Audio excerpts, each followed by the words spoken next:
Good morning, Alex and friends. I'm Grace. Today is Tuesday, November 11th, 2025, and you're listening to Alex's News.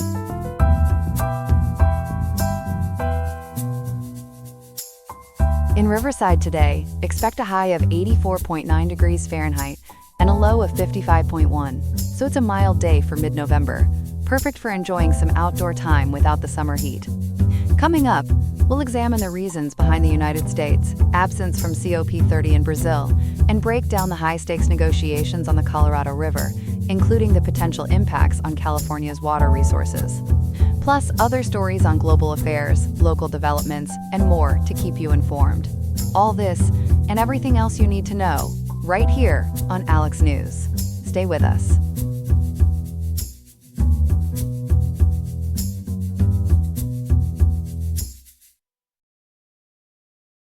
Good morning, everyone. We begin today's coverage with a significant development from the global stage, where the 30th Conference of the Parties, or COP30, to the United Nations Framework Convention on Climate Change kicked off yesterday in Belém, Brazil. This summit is crucial for tackling the escalating climate crisis, but it's already facing some chilly tensions right from the start. Joining me now to break it all down is our environment correspondent, Ethan. Ethan, welcome to the desk. Thanks, Grace. It's a hot topic, no pun intended, with temperatures rising both literally and figuratively at this gathering in the heart of the Amazon. Absolutely, and I understand the United States is notably absent. Can you explain why that's such a big deal and how it's playing out there? Yes, Grace. The U.S. absence is like leaving a massive hole in the climate conversation, and it's drawing a lot of attention. According to reporting from Arab News, which drew on Associated Press dispatches published today, November 11th, 2025, the summit opened yesterday with representatives from 195 of the 199 parties to the UNFCCC in attendance. That's a huge turnout for a city on the northern edge of Brazil's Amazon rainforest. But the United States, the world's wealthiest nation, and historically the largest cumulative emitter of heat-trapping carbon dioxide from fossil fuels like coal, oil, and natural gas, is one of only 4 parties not showing up officially. The others are the microstate of San Marino and the conflict-ravaged nations of Afghanistan and Myanmar. That's striking. And this empty spot at the table, it sounds symbolic. Tell us more about the protest and the reasons behind the U.S. boycott. It is symbolic, Grace, and activists are making sure it's not overlooked. The Climate Action Network International set up an empty chair at the negotiating table as a protest gesture. Their spokesperson, Danny Tafe, used it to call out the U.S. boycott and urge other nations to step in and step up their commitments to cut emissions and build resilience against climate impacts. As detailed in Arab News, this stems directly from President Donald Trump's second-term policies. Trump started his presidency on January 20th, 2025, and quickly withdrew the U.S. from the 2015 Paris Agreement for the second time. He first did it in his initial term back in 2017, but it was reversed under President Joe Biden in 2021. Trump has called climate science a hoax and a green scam, prioritizing the expansion of fossil fuels while rolling back incentives for clean energy sources like wind and solar power. With the withdrawal process under Article 28 of the Paris Agreement taking at least a year to take full legal effect after notification, that means until at least January 2026, right? So technically, the U.S. is still a party. Why the full boycott? Exactly, Grace. The withdrawal was initiated via executive order, so the U.S. remains technically a party to the parent UNFCCC treaty and could attend as an observer. But the Trump administration chose a deliberate boycott, sending no high-level federal negotiators from the State Department or the Environmental Protection Agency. Former U.S. Special Envoy for Climate, Todd Stern, described this approach as non-constructive in comments to Arab News. Palau's Ambassador Ilana Saeed, who chairs the Alliance of Small Island States, or AOSIS, told Arab News that the U.S. pullback shifts the gravity of negotiations. She warned that as the nation with the largest historical CO2 footprint, which lingers in the atmosphere for over a century, this undermines efforts to limit global warming to 1.5 degrees Celsius, or 2.7 degrees Fahrenheit, above pre-industrial levels. It's not all doom and gloom, though. I hear some U.S. representatives are there unofficially. How are they stepping up? Subnational actors are filling some gaps, Grace, showing that climate action isn't solely a federal affair. Arab News reports over 100 governors, members of Congress, state officials, city mayors, and business representatives attended. This includes folks from progressive states like California and New York, highlighting domestic initiatives independent of Washington. For example, California's delegation, led by Governor Gavin Newsom's office, emphasized state-level commitments to reach net zero emissions by 2045. Business groups like the U.S. Climate Alliance showcased corporate pledges from companies in the tech and finance sectors. Still, this patchwork can't fully replace federal leverage in talks on finance and emissions reductions, which might stall progress on things like loss and damage funds for vulnerable nations. The opening speeches sound powerful. What did key leaders have to say about all this? They didn't hold back, Grace. Brazilian President Luiz Inácio Lula da Silva, hosting as head of the COP30 presidency, gave an address yesterday, November 10th, that's been summarized in Arab News. He framed the climate emergency as an increase of inequality that deepens the perverse logic defining who is worthy of living and who should die. Lula called COP30 the COP of truth, criticizing science denial and fossil fuel lobbies. He proposed a new UN General Assembly Climate Council to boost global political will, and invoked the local indigenous concept of mutirão, which means a communal effort to rally delegates. He stressed that the crisis is not a threat of the future, but already a tragedy of the present, hitting the global south, women, people of African descent, migrants, and Amazonian communities hardest. And the UN side? UN climate chief Simon Steele must have weighed in too. He did, Grace, reinforcing the urgency in his opening remarks, as reported by both Arab News and U.S. News and World Report. Steele acknowledged tough opponents like extreme weather, but pointed to positives, such as the plummeting costs of renewables that now outcompete fossil fuels in many markets. He warned that no single nation, not even top current polluter China, can curb emissions alone, urging an equitable and orderly transition away from coal, oil, and gas, including tripling renewable capacity and doubling energy efficiency. Steele reframed the shift as an economic boon, cautioning that unchecked disasters could rip double digits off gross domestic product in affected regions. Latin American leaders chiming in as well, I bet. And recent disasters are amplifying the message? Absolutely, Grace. Presidents from Colombia and Chile criticized Trump's stance, and U.S. News and World Report noted a sense of relief among some diplomats that U.S. obstructionism is absent, potentially smoothing the agenda adoption on day one. Recent disasters have dominated discussions, per Arab News. Hurricane Melissa ravaged Jamaica in late October 2025, causing widespread flooding and deaths. A deadly tornado hit southern Brazil just weeks ago. Droughts and wildfires scorched Africa, and Typhoon Feng Wong, after killing at least 25 in the Philippines with floods and landslides, as detailed in U.S. News and World Report's coverage from November 9th to 11th, is approaching Taiwan and prompting mass evacuations. These human-induced warming events underscore vulnerabilities, especially in poor regions. COP30 President André Correa do Lago called for the Baku to Belém roadmap to scale climate finance to $1.3 trillion annually by 2035. Shifting to the summit's focus, it's called the Implementation COP. What does that mean, and what's the latest on those national plans? Good question, Grace. For viewers unfamiliar, nationally determined contributions, or NDCs, are basically each country's voluntary plans outlining how they'll cut greenhouse gas emissions.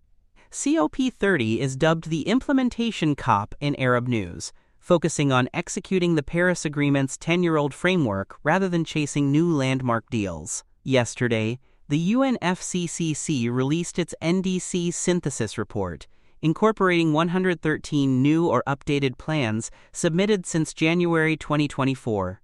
It projects a 12% reduction in global greenhouse gases by 2035 below 2019 levels, an incremental 2-point gain from prior estimates. But scientists in Steele stress this is far short of the 60% cuts needed for that 1.5 degrees Celsius goal, making it increasingly unlikely amid accelerating warming. Any key announcements from Brazil to support the Global South? Yes, Grace, Brazil launched the RAS initiative for restoring degraded farmlands, a $2.8 billion fund for farmer resilience under the Belém Declaration on Hunger and Poverty, and the Green Digital Action Hub with an open-source AI model for agriculture. These efforts aim to aid developing regions, as covered in related Associated Press wires aggregated by U.S. News and World Report. As of today, how is the summit proceeding without the U.S., and what's the outlook? The absence hasn't derailed agenda adoption or early side events on adaptation, cities, infrastructure, water, and AI for climate tech so far, per Arab News. But it looms over finance and NDC enforcement talks. WDSU News, the NBC affiliate in New Orleans, Louisiana, via an Associated Press wire today, and U.S. News and World Report's brief from yesterday portray a resilient global response. Lula and Steele affirm the Paris Agreement's partial successes, like bending the emissions curve downward, while decrying inaction's costs. The empty chair signals fractured multilateralism, pressuring holdouts like the U.S. as subnationals and allies push forward. Ongoing UNFCCC provisional participant lists confirm no federal U.S. delegation, but subnationals allow indirect influence. With China stepping up, the summit eyes bolder outcomes by November 21st, though the U.S. void risks weakening that 12% NDC pathway and equitable transitions. It's story 1 of 2 today, Grace, with more climate ripples to come. Ethan, that's a thorough rundown on this pivotal summit. Thank you for joining us and keeping us informed. My pleasure, Grace. Good morning, everyone. As we wrap up our morning broadcast with story 2 of 2, we're turning our attention to a vital resource that's running as dry as a desert mirage. The Colorado River negotiations among 7 western states have hit a serious snag, and for California, it's no small stream of trouble. Joining me now from the studio to break it all down is our environment and policy reporter, Chloe. Chloe, take us through this crunch time crisis. Thanks, Grace. You're right. These talks are in a real dry spell, with no deal in sight on managing the Colorado River after current guidelines expire at the end of 2026.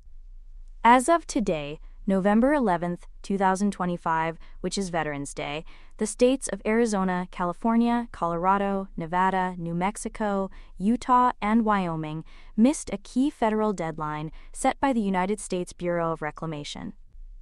That deadline, announced back in June 2025 by Acting Bureau of Reclamation head Scott Cameron under the Trump administration, was meant to get a consensus framework in place. Without it, we're looking at potential federal intervention, lawsuits, and some truly parched cutbacks for everyone relying on this river. Chloe, for folks tuning in who might not be water wonks, can you explain just how critical the Colorado River is, especially to California, and why this missed deadline feels like such a dam burst waiting to happen?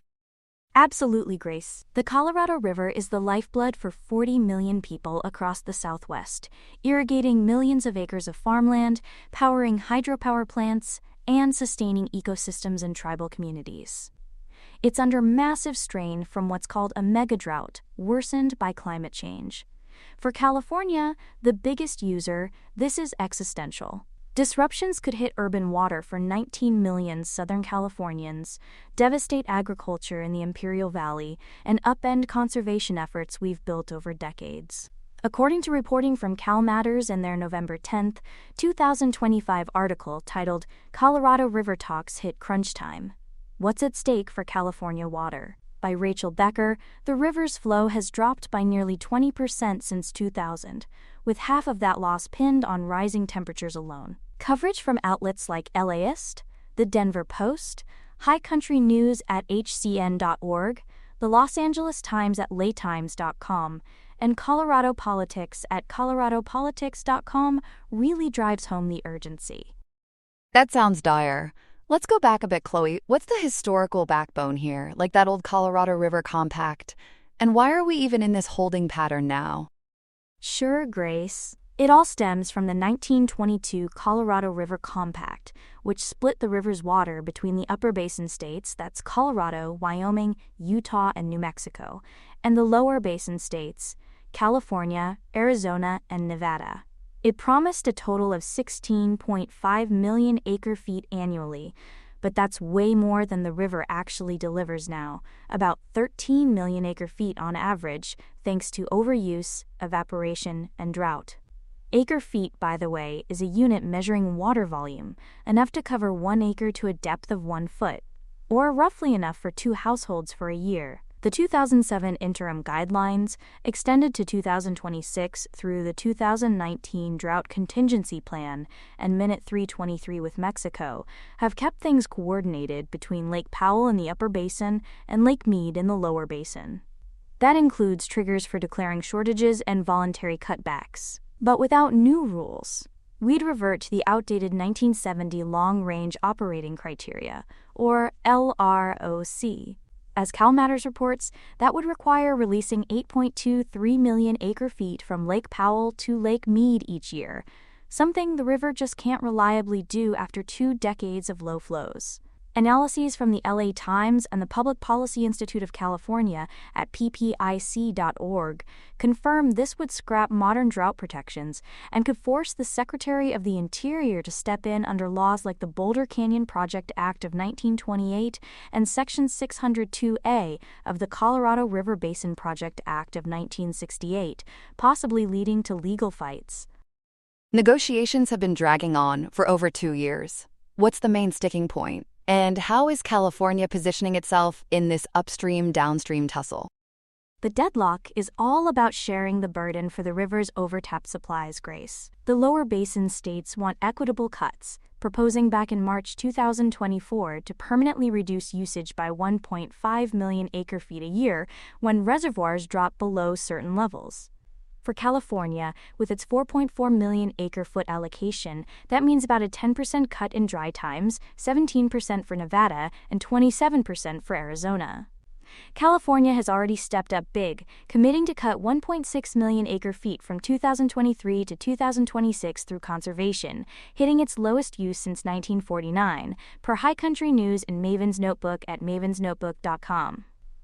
The upper basin, though, says the lower basin, which uses more historically, should cut first, and they're against mandatory reductions even in dry years, since they don't use their full share. There's also friction over evaporation losses, up to 600,000 acre-feet a year from Lake Mead alone, which aren't subtracted from California's tally yet, and integrating tribal rights, which claim about 20% of the flow for 30 native nations. Arizona Governor Katie Hobbs, as covered by Colorado Politics and the Review Journal at reviewjournal.com, called on the Trump administration last week to step in and broker a deal, pointing to the extreme stance of upper basin holdouts. California's chief negotiator J.B. Hamby, chairman of the Colorado River Board of California, called it a holding pattern that needs to land the plane by Tuesday, quote-unquote, in that CalMatters piece republished by LAist on November 10th. With federal involvement looming, what role does the Interior Department play here, and could we see something like a unilateral decision soon? The feds are key, Grace. Interior Secretary Doug Burgum could act as water master for the lower basin, declaring shortages and mandating cutbacks. Acting head Scott Cameron, appointed October 1, 2025, said in a summer Arizona meeting that past approaches won't cut it for this shrinking river's new reality, according to LAist and CalMatters. Today's missed deadline was more of an informal milestone, no Federal Register notice or immediate actions, as E&E News at eenews.net and Politico Pro at politicopro.com report. But it signals a shift to federal planning. The Bureau aims for a draft supplemental environmental impact statement by December 2025 or March 2026, folding in a 7-state deal if they reach one, with a final record of decision by May or June 2026 to dodge that LROC reversion. Without it, Burgum could impose guidelines himself, like the 2002 cuts to California's surplus water that led to lawsuits but a resolution 10 months later, as detailed in LA Times coverage and analyses from the Kyle Center for Water Policy at Arizona State University. Chloe, let's zoom in on California specifics. How does this threaten places like the Imperial Valley or southern cities? And what about those stored surpluses? For California, it's multifaceted, Grace. The state has bulletproof senior water rights from the 1922 Compact and a 1964 Supreme Court decree in Arizona versus California. The Imperial Irrigation District, the biggest user, gets 2.6 million acre-feet a year for 500,000 acres in the Imperial Valley, growing alfalfa, winter veggies, and more, worth $1.4 billion in ag and 20,000 jobs.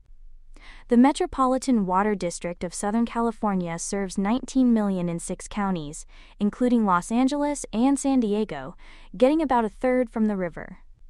They've banked roughly 1.5 million acre-feet in Lake Mead via the intentionally created surplus program, enough for 4.5 million households for a year, offsetting dry times and balancing Northern California imports, as MWD manager Bill Hasenkamp explained in the CalMatters/LAist article.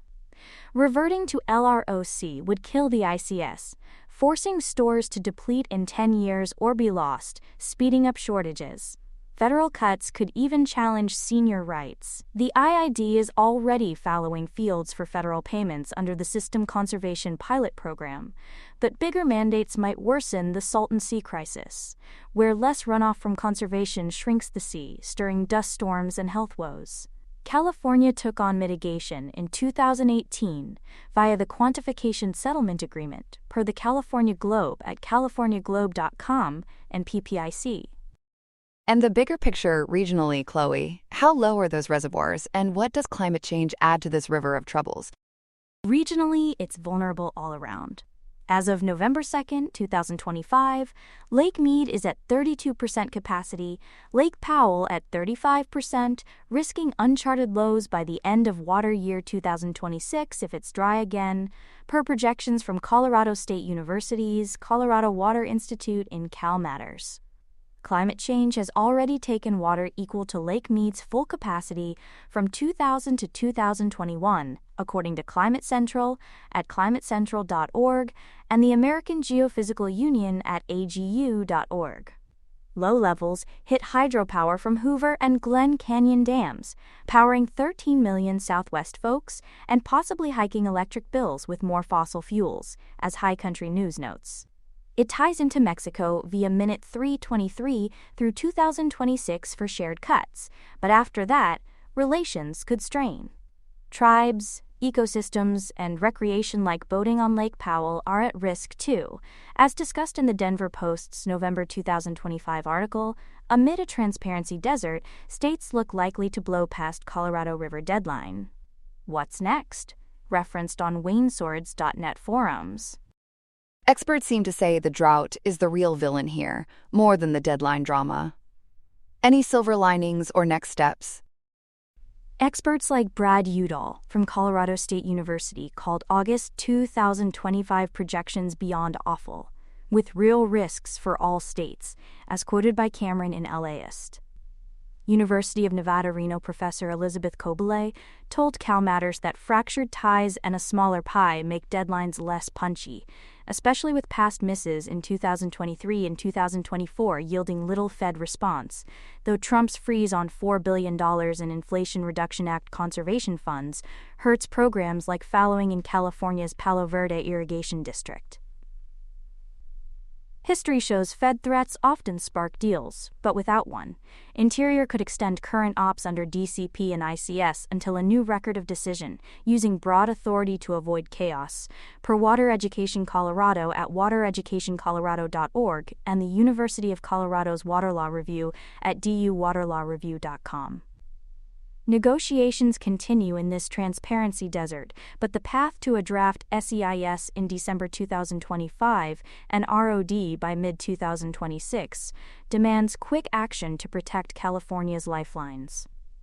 Outlets like NPR affiliate LAist, nonprofit CalMatters, the Colorado Sun at coloradosun.com, Aspen Public Radio at aspenpublicradio.org, and High Country News Show A Basin on the Brink.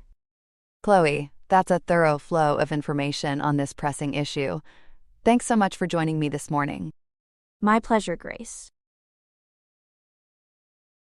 Here are some other headlines. In Islamabad, A suicide bomber killed 12 people and wounded at least 27 outside a district court on Tuesday, according to Interior Minister Mohsin Naqvi. Officials say the attacker tried to enter the complex but detonated at the gate near a police vehicle. Most victims were passers-by and people arriving for hearings at the typically crowded site. No group has claimed responsibility. It's the capital's deadliest attack in nearly a decade, landing amid surging violence and tense cross-border accusations. Pakistan's defense minister called it a message from Kabul, while Prime Minister Shehbaz Sharif blamed India without presenting evidence. The investigation is ongoing. China is rolling out the welcome mat with a K-visa keyed to high-tech talent. Launched in October 2025, the program targets specialists in AI, semiconductors, and robotics, and, in a twist, applicants, including recent STEM grads, don't need a job offer to get in. Beijing is hoping to chip away at brain drain and reboot its skills pipeline, positioning the K-visa as a circuit breaker to Western competition and tighter U.S. immigration rules. Consultants report strong interest from India and Southeast Asia, while some Chinese graduates worry the talent influx could short-circuit local job prospects. SoftBank is swapping chips for chats. The tech conglomerate sold its entire NVIDIA stake for $5.8 billion in October and is steering capital toward OpenAI. CFO Yoshimitsu Goto says the sale of 32 million shares helped power a profit pop. Net income nearly tripled to 2.5 trillion yen, roughly $16.2 billion. Founder Masayoshi Son's strategy aims to plug into generative AI at the source, with plans for as much as $30 billion in OpenAI-related commitments and a role in the gargantuan Stargate data center project, reportedly priced at about $500 billion. Bulls see bold vision, bears warn of valuations that could bite back. Canada has lost its measles elimination status after more than a year of sustained transmission. A PAHO commission found the same strain circulating for over 12 months, following an outbreak that began in October 2024 and led to more than 100 cases across 10 provinces and territories in 2025, largely in under-vaccinated communities. The setback dents Canada's public health record and knocks the Americas off their recently regained measles-free pedestal. To win back the badge, Canada must interrupt transmission for at least a year, no half measures, demanding a shot in the arm for vaccination coverage, tighter surveillance, and coordination across federal and provincial lines. Iraqis headed to the polls Tuesday for a parliamentary election under heavy security and a high-profile boycott by Shiite cleric Muqtada al-Sadr. Early turnout was thin, with Sadr city stations nearly empty, according to on-the-ground reports. The vote will fill 329 seats amid regional crosswinds and U.S. pressure to curb Iran-aligned influence. About 21 million are registered, down from 24 million in 2021, and initial results could land as early as Wednesday. For Prime Minister Mohammed Shia al-Sudani, seeking a second term, the ballot is both stress test and steering wheel, determining who'll drive Iraq's next chapter and whether the mandate has enough mileage. That's all we have for now. Today's episode was made by Alexander King with GPT-5, Gemini Pro 2.5, Gemini Flash 2.5, and Google Cloud Text-to-Speech. I hope you have a great day. I'll see you tomorrow, Alex.